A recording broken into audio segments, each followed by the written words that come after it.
প্রিয় ভাই বোনেরা, মা মাটি দেশ আজ সংকটে। লেন্দুব হাসিনার পৃষ্ঠপোষকতায় গড়ে ওঠা মাফিয়া চক্রের বিরুদ্ধে রুখে দাঁড়াতে না পারলে দেশ এবং জনগণের স্বাধীনতা থাকবে না।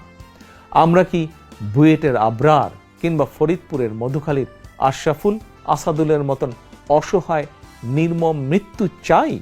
অবশ্যই চাই না।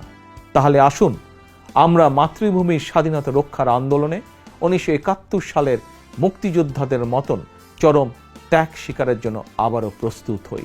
স্লোগান তুলি, আমার অধিকার আমার দেশ, টেক ব্যাক বাংলাদেশ।